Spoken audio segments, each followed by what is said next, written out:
Smooth dancing. These are the things we're going to talk about. What it is. Why do we care? What are the components that make up smooth dancing? As we said in the teaser, is not just body flow. And how do we achieve it? So let's start with smooth dancing. What is it? Dancing, it's dancing, it's not marching. It's having the dancers move from call to call to call smoothly. It's smooth transitions from one call to the next. The way I like to think about it is if you were a non-square dancer, or maybe had a few ideas, or were just know the basics of lesson one, and you were to watch somebody dancing mainstream or advanced or challenged, doesn't matter what level this is at, you wouldn't be able to tell where one call starts and the next stops. It'd sort of be a total kaleidoscope of things. There's just a constant movement, one call to the next, and if you don't know what the different calls are, there'd be no way you would guess this. And especially if you're looking at this with the sound turned off and just looking at the movement. Why do we care? Well, dancing smoothly is more enjoyable, believe it or not. It's much less tiring. It actually makes the dancing easier. You can, as a caller, you can give more variety, and some of it even getting into more difficult stuff because the smoothness of it just helps the dancers glide through it. And of course, there are exceptions. Teaching, you might not want to be smooth. Workshopping, gimmicks, challenge. So let's continue on and talk about the components of smooth dancing. We all know and think about body flow, but timing has a very big part of smooth dancing, and hand availability, and tempo, and phrasing, and the sound system. If they can't hear you, they can't dance smoothly. If they can't understand you, they can't dance smoothly. The sound being the sound system in the hall, etc. And they've got to know the calls that you're calling. You can't call A1 calls at a plus dance, or they've got to be able to dance the dances fairly easily too. Their ability has to be up to the degree of difficulty that you're allowing. And there's also problems that could occur, like there was a slippery floor or a late night last night, like, I don't know, the Super Bowl, or the moon is full. And I don't think that has as much to do with it, but some people like to think it does. So let's look at these components. Body flow. And I'm looking at these quickly. But body flow is, and as I said, each of these subjects here could take a full 2 evenings of it, but we're just looking and making you aware of stuff. Body flow is the movement of the dancers from one position to the next, and you know where they are and where they're going to and whether they can get there smoothly. Some towels are just awkward in themselves. You can't get there from here without it being awkward. And I can't think of too many, but one example is swap around on the A1 list. I remember being at a workshop many, many, many years ago, even before there were lists, and the caller was workshopping swap around. And I was in a place where I had to flip to the right. And I'm just standing there facing couples and I'm saying, he's going to call that call now. I'm mentally prepared. He called it and I still had to hesitate. It's an awkward call. There are other calls that I didn't put in here that have things like built-in overflow, like motivate on the A2 list. But anyway, there are awkward sequences, and this is what we frequently think of with body flow. And some of the typical ones are bend the line to a flutter wheel.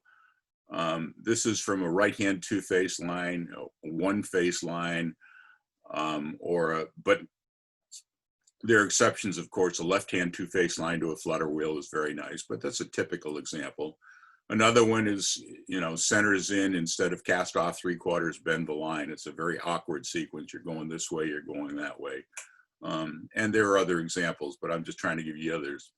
There are borderline sequences that some people think, oh, those are awkward, I'd never call them. And other people call them all the time, and dancers get used to them. And use your judgment. An example of that, walk and dodge partner trade. A lot of people think that the woman bouncing over and bouncing back is awkward. Use your judgment. Star through and veer to the left or veer to the right. Use your judgment. Most people say that's horrible. I've danced it just to feel what it feels like. And if you're expecting it, it's not so bad. Sometimes you just need it for your choreography. And let me tell my watch to stop bothering me. Good, sorry about that. There's position and offset, part of body flow. For instance, if I have a left-handed two-face line and I call tag the line, people have to sort of back up to do it. If it's a right hand, right shoulders in the middle, tag the line is very nice. If it's one left and one right, like lines facing out, it's not so bad. If there's a left-handed shoulders in the middle, like a two-face line, the offset is terrible and it makes it for bad body flow. And then there are things like overflow, too much of a good thing. An example, let's say I did a spin the top followed by a center's trade. Everybody agrees that arm turn half is fine. Some people think that an arm turn, a full turn, is not okay. I do. I don't mind calling swing through center's trade. But going 1 1/4, centers going 3/4 when they finish the top, spinning the top and then doing a center's trade on top of that, that's overflow. And there are cases of people overflowing, and there are cases of couples overflowing, like couples circulate and wheel and deal and things that use your judgment on. But let's move on. And as I say, I'm trying to make enough time for conversation and discussion. And the handout that you can download eventually will discuss these things in more detail. Timing is a biggie. Timing is something that is very important. What is timing? For the dancers, they want to be walking to the beat of the music, 1 step per beat of the music. And they want to keep moving. They want to move continuously from one call to the next without hesitations and such. This whole thing about smooth dancing is, I think I mentioned at the beginning, it's really smooth calling, or calling so that dancers can dance smoothly.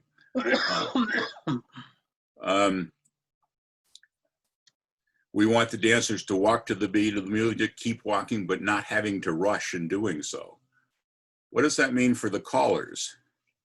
Giving the commands so that the dancers can walk on the beat, move, keep moving without rushing. Typical problems in timing for callers: stop and go. I think this one's easy for you to visualize. You've all done it, both as dancers and callers. I hope you callers have been dancers. This is so easy to see if you're turning the sound off or a non-dancer and watching a caller. They'll dance a call, they'll stop and look around waiting for the caller. They'll dance another call, they'll wait. Clipping, that's when the calls come too fast and the dancers don't have time to execute each call and they have to run from one to the next. Or they may miss a call because they can't keep up or shortcut on them. Stacking is you leave enough time in the whole sequence for all the moves, but you'll say 2 or 3 calls at a clip rate and then leave time for the dancers to catch up. And then you'll call 2 or 3 more calls and leave time for them to catch up. But they don't know if you're going to leave time enough, so they're going to start racing or shortcutting. An example is heads do a square through and a right and left through. If I say it like that, there's a good chance that the heads are going to do a half square through and a right and left through, because by the time they hear right and left through, there's a couple standing in front of them right after the half square through, and they might just do it there. And of course, there are exceptions. Teaching, workshopping, you really want to stop when you're teaching and make sure everybody's got it so you can go on and make the next call, et cetera, because you don't want them to do it incorrectly. What are the advantages of timing? And what I mean good timing. It feels like dancing. What a strange concept for square dancing. It's less tiring. And I can't resist throwing in a little anecdote here. One of the biggest compliments I've ever gotten when calling was, I was up in New Hampshire calling, and this old timer comes up to me after about 4 or 5 tips, and he said, "Boy, do you call fast." And of course, the hairs on the back of my neck started to raise, because I was going to have to describe and explain to him what tempo was, fast versus slow. And I always really like a slow tempo. And we may talk about that later, but we'll just mention it quickly. It has a lot of advantages. But because of the close timing, it felt fast to him. Close timing was no time to stop and think about the next call. Anyway, back to what he said. "Boy, do you call fast." But I'm an old guy, and I usually have to sit out every other tip or every third tip. And I've been dancing all night long, and it feels great. Haven't had to sit down at all. So that made me feel great, because less tiring. He didn't have to, body have to jerk and stop and go and think and what have you. He could just move smoothly from one call to the next to the next. Again, that's a function of timing and body flow, etc. What have I got next here? Dancers tend to make fewer mistakes if your timing is good. Your timing and body flow will head them in the right direction with the right hand available so that they can do the next call, and it just sort of comes naturally. They make fewer mistakes, and as a result, again, you can call more variety. Timing, here's a biggie. So how do I do this? Well, it's a good question, but a hard answer. There are timing charts. They're a good reference, but I have my concerns about them. If you want to check some sequence you've written, especially for a singing call, that's great. But think of a timing chart says this call is going to take 7 beats, or let's stay on phrase, 8 beats or 6 beats. And so my mind while I'm calling is, let's see, I just called this, I'm about to call that. This call is going to take them 8 beats. I want to deliver the call, the next call, maybe 2 beats before they need it, so they have plenty of time to execute it without stopping. Let's see, this was 8, so 6. After 6 beats of this call, I've got to call the next one, or after 5 of the 7-beat call. Now, when was it I started? How many beats have gone by? Oh, I better call that. It just isn't a practical thing to do while you're calling. It just doesn't make sense to me. But it's a good should I, shouldn't I? It is an anecdote, sure. When Caller Lab started its timing charts, they asked Dick Ledger, a caller from Rhode Island, to start doing it. And Dick was a stickler on having dancers dance to it. In fact, he made timing be the responsibility of the dancers rather than the caller. They should know this call takes so many beats and takes so many steps. And he sent a letter out to many, many callers saying, give me your thoughts on what each of these calls, the timing for each of these calls, and give me a place to start with. I wrote back, grand squared takes 32 beats. And that's all I know. I don't care about the rest of them. And he wrote back me a letter of, Don, I'm ashamed of you. This is terrible. You should know better than that. And he and I used to have this interesting relationship ever after. The timing charts, they did a really good job of trying to get them right. Getting dancers to walk through, getting a panel to count steps, the whole bit like that. But as I say, there's a good reference, but I don't think that practical. Then there's something that I don't remember the name of, but I think it's called metering. Somebody might throw in a better thing, but it's basically a lot of things you eventually learn, like calling right and left through and turn that girl. And if you use that and right and left through and turn that girl, the turn that girl gives you just enough time to let them do it and give you time to do the next command. It's something that sort of works into your system eventually. And the last method I'm aware of is called sight timing. And some people think sight timing is a horrible thing, but it's my preference. And what sight timing means is watching the dancers, figuring out that your timing, that they're stop and go, so you deliver the calls a little sooner, figuring out that they're rushing, so you call them a little later. It's watching what's going on, getting feedback from the dancers, practice, correct, feedback, practice, correct, feedback. It takes a long time, but it is what works out. And I pretty much, oh, pardon me, my lighting is falling apart here. All right.